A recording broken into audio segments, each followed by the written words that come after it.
Selamat malam, gimana kabarnya? Mudah-mudahan sehat. Saya Jatul Ratma, kembali hadir di Mari Bicara. Sahabat semuanya, hari ini di berbagai tempat terjadi aksi penolakan, khususnya dilakukan oleh para pekerja yang menolak disahkannya RUU Cipta Kerja, di mana sebelumnya tanggal 8 Oktober akan digelar sidang paripurna, tetapi dipercepat waktunya. Kemarin sore, RUU Cipta Kerja disahkan dengan berbagai polemik, termasuk juga pasal-pasal yang kontroversial. Jelas, pekerja dan berbagai elemen masyarakat lain banyak yang menolak. Kenapa? Karena semangatnya dinilai banyak yang bertentangan dengan upaya perlindungan tenaga kerja, dan juga beberapa pasal di antaranya, kalau kita definisikan lebih jauh lagi, semangatnya jauh dari amanah Undang-Undang Dasar 1945. Kalau saya menyaksikan aksi demo yang dilakukan berbagai elemen buruh di tanah air, ada juga mahasiswa, di tengah pandemi COVID-19 ini tentu sangat beresiko. Tapi ya ini juga DPR dan pemerintah yang kita tahu setiap saat selalu memberikan himbauan kepada rakyat untuk jaga jarak, tetap diam di rumah. Tetapi kebijakan yang diambil dan cara-cara mengambil kebijakan itu yang mendorong masyarakat harus memperjuangkan nasibnya.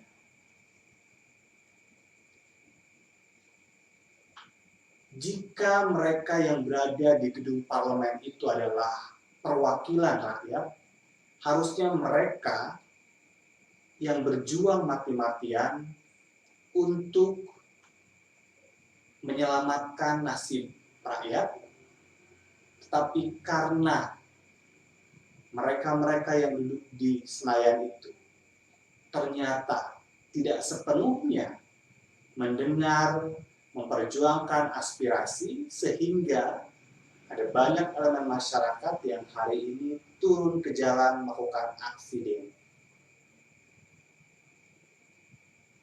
Sekali lagi ini beresiko.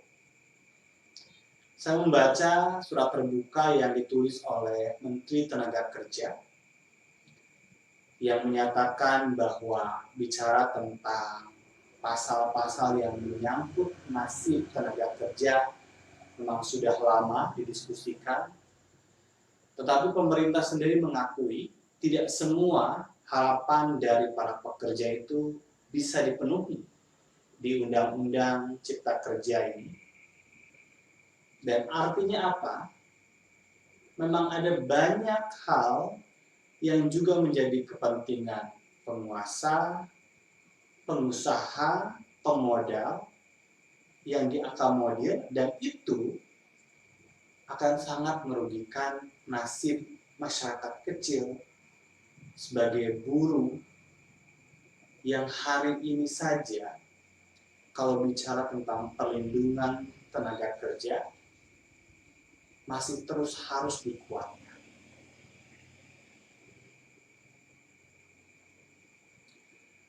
Di sisi lain, ada banyak yang menyoroti soal proses pengambilan kebijakan yang terburu-buru dan mencoba untuk awalnya tanggal 8, tetapi dimajukan. Ini kan seperti kucing-kucingan. Ada apa? Pesanan siapa? Untuk apa dilakukan seperti itu? Pemerintah dan DPR, ayolah, harusnya lebih fokus bagaimana cara kita untuk bisa mengatasi pandemi COVID-19 dengan memunculkan kebijakan-kebijakan yang inovatif, di mana kita tahu masyarakat hari ini saja bicara tentang tingkat kesadaran, pemahaman terhadap bahaya COVID ini masih rendah, karena ada banyak masyarakat yang memang belum makan, mereka tetap berdagang untuk bisa mempertahankan kelangsungan hidup. Pikirkan kebijakan-kebijakan untuk mereka itu. Tidak melahirkan kebijakan-kebijakan yang tadi justru menimbulkan orang yang ada di rumah saja tergerak untuk keluar karena merasa nasibnya diusik. Dan siapapun mereka, pada saat berbicara tentang kelangsungan hidup dan juga bicara tentang hak dasar, pasti akan tergerak. Belajar untuk sering mendengar memang sulit, tetapi anggota parlemen itu bukan hanya sekedar memiliki hak suara, hak berbicara, tetapi wajib mendengar, dan itu porsinya harus lebih banyak. Dengar, resapi dengan hati nurani. Ada banyak penolakan. Kenapa dipaksakan? Pancasila kita mengajarkan musyawarah untuk mencapai mufakat, bukan memaksakan kehendak.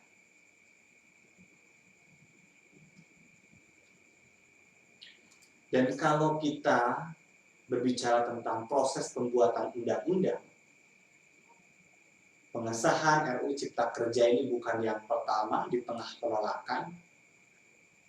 Kita tahu sebelumnya DPR dan pemerintah juga disorot publik, dikecam, dan nurani publik terusik pada saat pengesahan revisi Undang-Undang KPK. Apa yang terjadi? Bisa dilihat. Apakah KPK lebih kuat?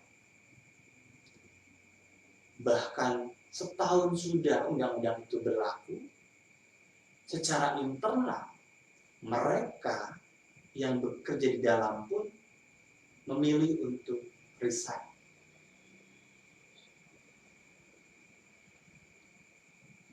RUU Cipta Kerja diharapkan mampu melahirkan tatanan ekonomi yang lebih baik, mendorong investasi. Kita lihat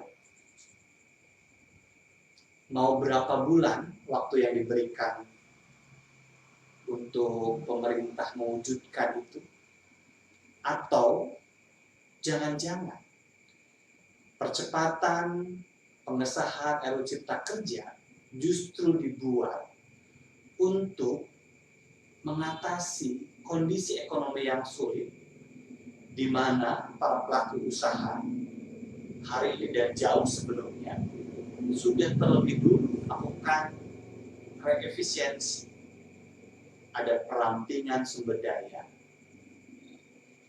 Dan kalau bicara tentang aturan pesangon, jam kerja, pengupahan, yang hari ini pasal-pasal itu yang ditolak oleh para pekerja muncul di Undang-Undang Cipta Kerja. Boleh dong menduga-duga, bukan yang pertama digunakan untuk menarik investasi, tetapi akan digunakan untuk reefisiensi.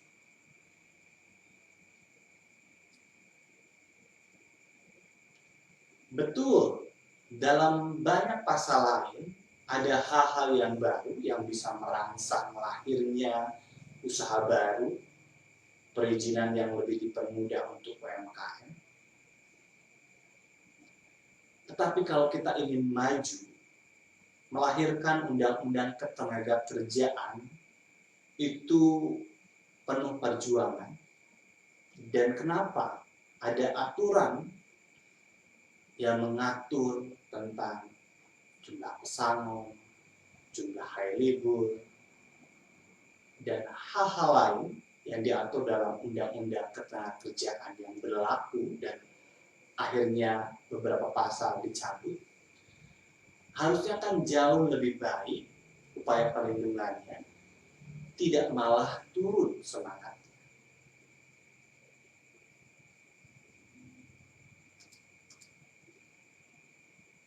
DPR dan pemerintah harus memperbaiki cara-cara pembuatan undang-undang. Karena Anda duduk di jabatan publik itu dengan sumpah dan janji untuk setia menjalankan Pancasila dan Undang-Undang Dasar 1945.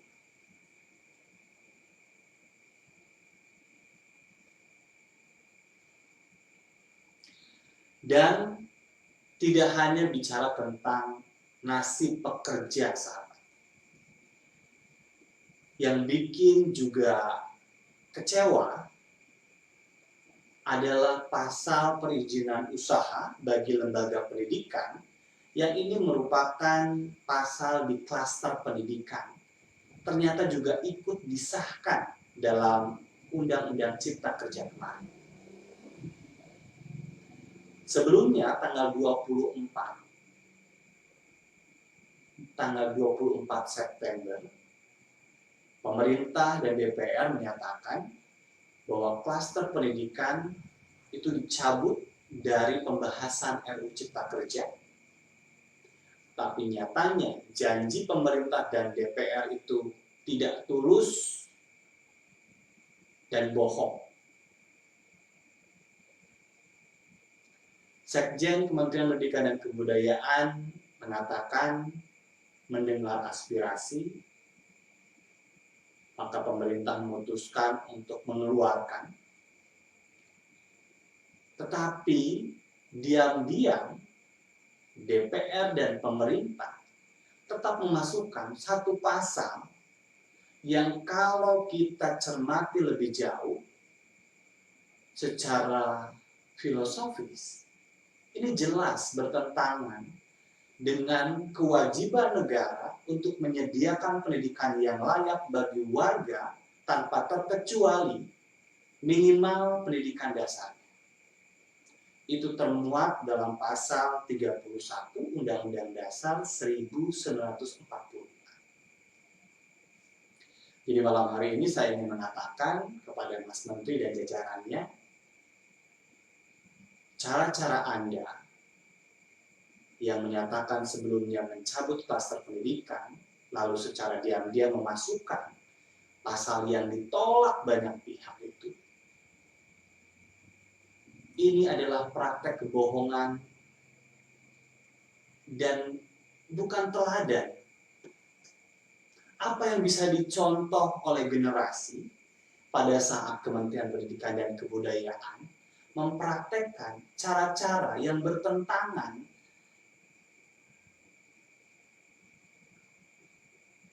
kalau selama ini Anda selalu berbicara tentang nilai-nilai Pancasila.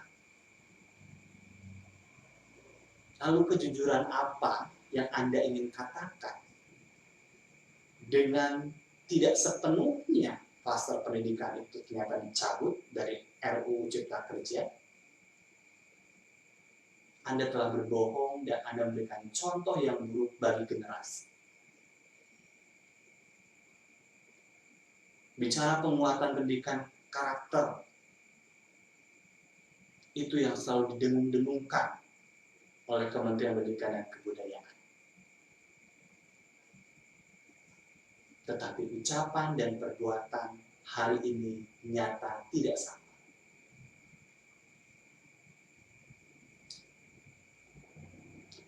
keberadaan pasal soal izin usaha bagi lembaga pendidikan ini tentu saja menempatkan pendidikan sebagai komoditas yang diperdagangkan.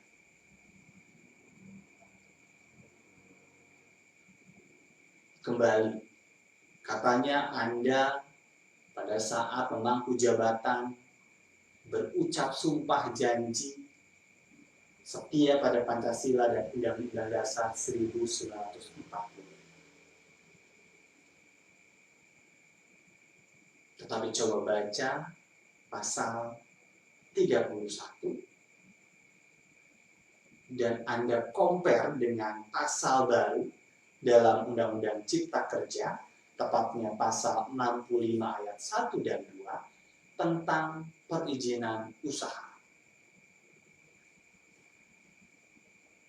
Praktek komersialisasi pendidikan dilandasi oleh pasal dalam paragraf ke-12 tentang pendidikan dan kebudayaan, pasal 65 ayat 1 mengatakan dalam Undang-Undang Cipta Kerja bahwa pelaksanaan perizinan pada sektor pendidikan dapat dilakukan melalui perizinan berusaha sebagaimana dimaksud dalam undang-undang ini. Ayat 2-nya, ketentuan lebih lanjut pelaksanaan perizinan pada sektor pendidikan akan diatur dalam peraturan pemerintah. Perizinan berusaha. Nah, kalau kita baca lagi pasal 1 ayat 4 Undang-Undang Cipta Kerja, apa sih perizinan usaha itu? Ini adalah legalitas yang diberikan untuk para pelaku usaha untuk memulai dan menjalankan usahanya. Jadi kalau mereka tidak punya izin atau tidak memproses izin usaha, maka ilegal.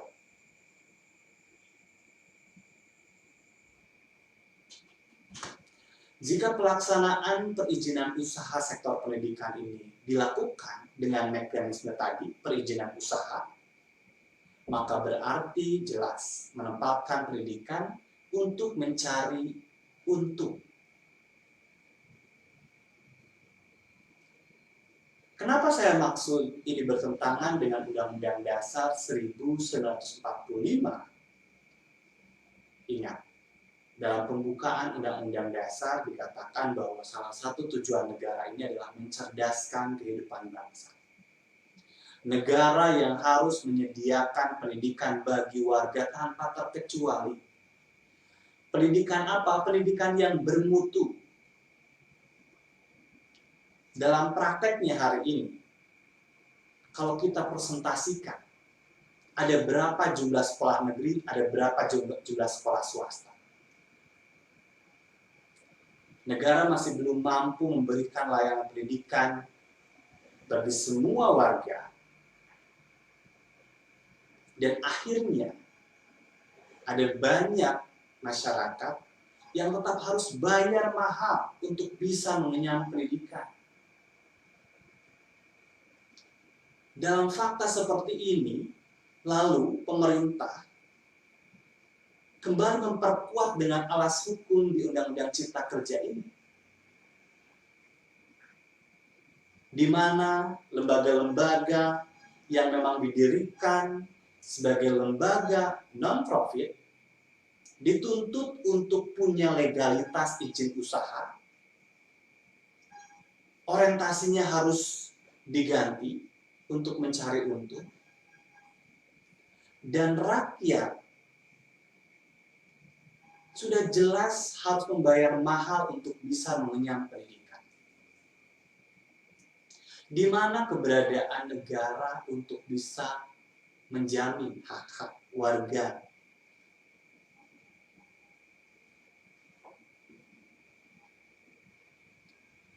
Alih-alih harus memperbanyak pendidikan negeri, tapi dengan semangatnya ini, justru nanti yang dipacu adalah lahirnya lembaga-lembaga pendidikan komersil. Dan apa nanti yang akan terjadi?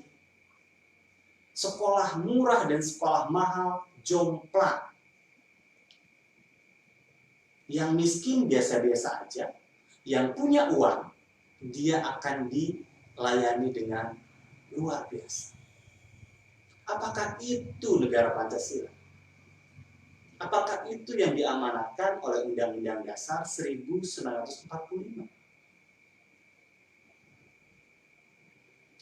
Kembali, pasal 31 mengatakan hasil amandemen bahwa pendidikan merupakan hak yang dimiliki oleh setiap warga negara dan negara wajib membiayai minimal sampai tingkat dasar dengan pendidikan yang berkualitas.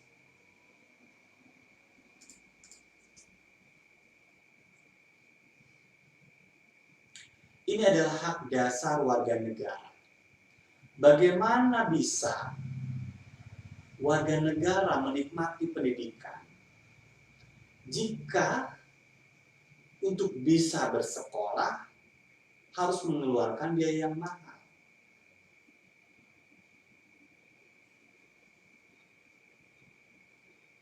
Lihatlah kondisi hari ini. Ada banyak warga yang tidak seberuntung Anda yang duduk di DPR sebagai pejabat publik. Anda yang bekerja di Kementerian Pendidikan dan Kebudayaan, anak-anaknya mungkin ada yang sekolah di luar negeri.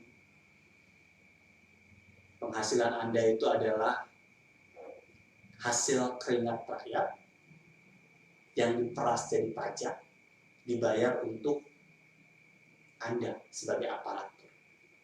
Nggak bakal kekurangan. Nggak heran kalau bisa menyekolahkan anak sampai ke luar negeri dengan biaya yang mahal. Tetapi coba tengok, ada saudara-saudara kita yang tidak beruntung. Yang pintar enggak, kaya enggak, lalu kemana mereka bisa mendapatkan layanan pendidikan?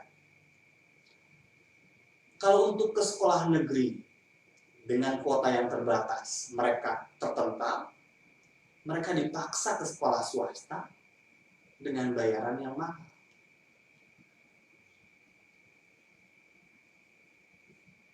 Dan orientasi lembaga swasta, ya ini dilandasi dengan undang-undang ini, semangatnya adalah boleh, memang Anda ada untuk cari untung, berusahalah.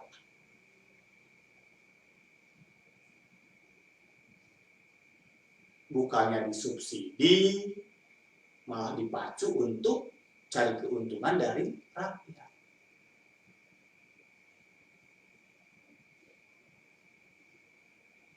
Kelas-kelas pendidikan tuh hari ini tuh kelihatan nyata.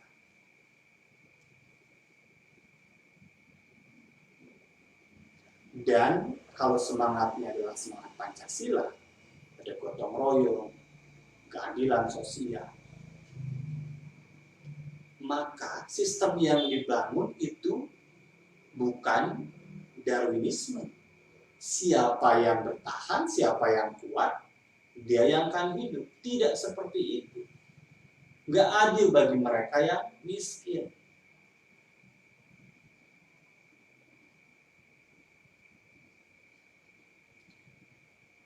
Kalau bicara tentang perizinan lagi-lagi ya, pada saat negara tidak mampu memberikan layanan pendidikan kepada semua warganya, ada elemen masyarakat yang mendirikan lembaga pendidikan gratis untuk warganya, Anda paksa mereka untuk memperoleh izin usaha, dan kalau itu tidak dilakukan, maka Anda stempel lembaga itu sebagai lembaga ilegal. Di mana nuraninya? Bikin nggak bisa, melayani nggak bisa, diambil oleh elemen masyarakat. Oke lah, sebagai bagian dari bangsa ini untuk berkontribusi. Tapi negara tetap harus hadir, negara harus mengambil urusan ini sebagai urusan utama karena ini adalah hak yang harus dipenuhi dan hak dasar untuk mewujudkan tujuan mencerdaskan kehidupan bangsa. Tidak diserahkan urusan pendidikan ini pada sektor swasta karena tadi akan ada komersialisasi. Yang akhirnya apa? Akhirnya masyarakat untuk bisa mendapatkan pendidikan harus bayar. Masih mending kalau orang itu kaya.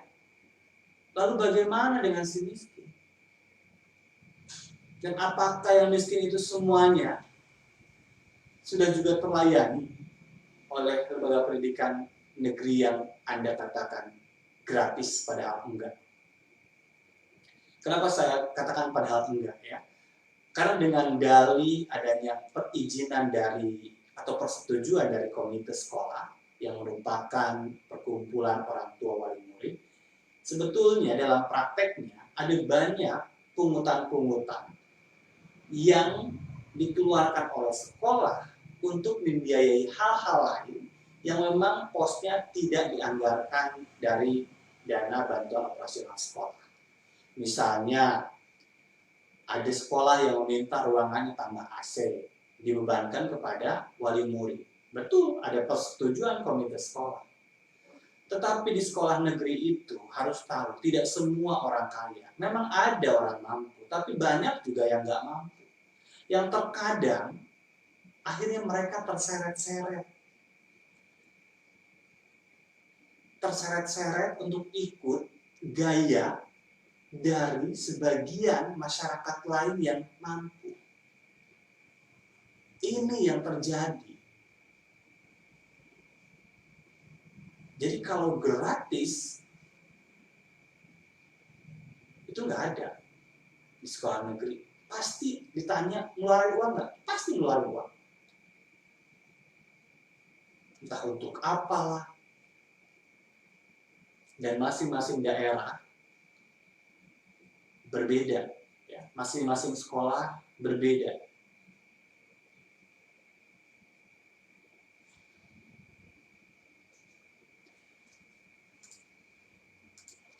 Kalau bicara tentang tadi hak dasar ya, yang harus dipenuhi oleh negara, harusnya cuma-cuma. Dan itu bisa. Negara mengeluarkan biaya untuk menanggung kebutuhan pendidikan warganya. Semuanya. Terutama yang miskin. Boleh misalnya nanti dalam prakteknya, kalau orang kaya kan mau sekolah ke yang 40-50 juta SPP-nya, itu kan hak mereka. Tetapi bagaimana keadilan untuk yang biasa-biasa aja itu? Ke negeri nggak diterima, ke swasta nggak punya biaya, pinter enggak, kaya juga enggak. Inilah potret yang masih ada, nggak usah jauh-jauh, di Jakarta masih banyak. Apalagi di masa pandemi COVID-19 ini lahir kemiskinan-kemiskinan baru, warga-warga yang sudah tidak punya mata pencaharian, yang membuat ada banyak anak mereka yang akhirnya dibiarkan gitu aja. Bertahan hidup dengan hanya mengandalkan belas kasih para donatur. Karena udah nggak bisa lagi berusaha, bekerja. Dan mereka itu kita punya anak-anak usia belajar yang harus diurus. Jumlah angka orang miskin di masa pandemi COVID-19 ini, dan kita tidak tahu ini kondisi ekonomi dan pandemi kapan akan membaik. Bahkan harus diakui Indonesia memasuki jurang resesi yang membuat pasti ya ekonomi nasional akan berpengaruh pada kehidupan masyarakat. Ini tolong juga Kementerian Pendidikan dan Kebudayaan melihat itu. Jangan hanya asik ngurusin yang sudah terlembaga, yang sudah tercatat saja. Karena ada banyak ya sekarang ini tadi masalah-masalah baru yang muncul, sehingga kebijakan yang Anda lahirkan bukan kebijakan yang diskriminatif dan tidak berkeadilan. Lihat, itu adalah anak-anak Indonesia yang tadi undang-undang mengamanatkan harus diurus, dibiayai, dijamin hak-haknya. Dan kalau kita bicara juga tentang dasar pedagogis, orientasi memperoleh keuntungan dalam pendidikan, ini tentu saja mengabaikan pendekatan student center. Kebutuhan belajar, minat, dan aspirasi dari siswa. Karena ya tadi, untuk mendapatkan sesuatu yang diinginkan, lo harus bayar. Bisa jadi ada orang miskin, dia punya keminatan tertentu, tetapi untuk bisa mendapatkan itu, lo harus bayar. Dan akhirnya, tidak terpenuhi itu.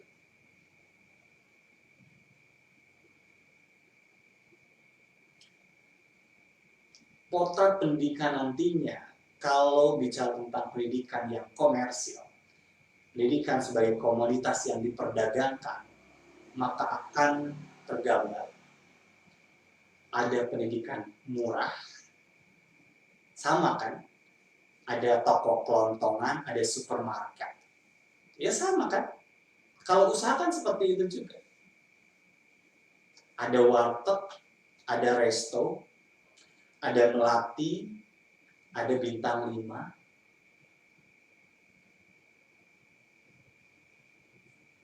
Dan kalau itu yang dipersepsikan, maka pendidikan ke depan juga sama.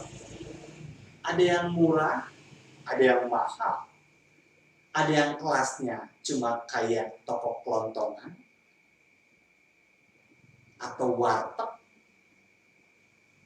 Ada juga yang supermarket dan resto premium. Apakah ini Indonesia ke depan? Di saat pemerataan itu belum dirasakan oleh semua warga. Indonesia ini sangat luas dan beragam permasalahan. Jadi nggak bisa hanya dilihat hanya Jakarta saja, nggak bisa dilihat hanya Sumatera saja, nggak bisa dilihat hanya orang mampu saja. Harus punya banyak pendekatan. Maka memang yang dibutuhkan khusus untuk Mas Menteri, saya berpesan, kenali Indonesia lebih jauh, dengarkan apa yang disuarakan rakyat. Selama 1 tahun ini, kita bisa melihat ada banyak kebijakan yang sepertinya menunjukkan Anda belum begitu mengenal tentang kondisi pendidikan di tanah air. Dan sekarang kebijakan yang diusung adalah memperdagangkan pendidikan. Baik sahabat semuanya, memang kalau sesuai dengan aturan hukum, RUU Cipta Kerja sudah disahkan dan langkah bijak, ya memang kalau bicara tentang langkah konstitusional adalah melakukan gugatan judicial review ke Mahkamah Konstitusi dan sepertinya ini tidak bisa dibendung. Akan ada banyak nanti berbagai elemen untuk bisa mengajukan gugatan ke MK, dan kita berharap para hakim MK bisa membatalkan undang-undang yang bertentangan dengan semangat Undang-Undang Dasar. Mari saling menguatkan, mari untuk bersama-sama kita berjuang. Tidak ada satu perjuangan yang sia-sia, yang penting tidak diam. Mari terus bergerak untuk bermanfaat. Saya Jatuh Ratma, selamat malam, sampai jumpa.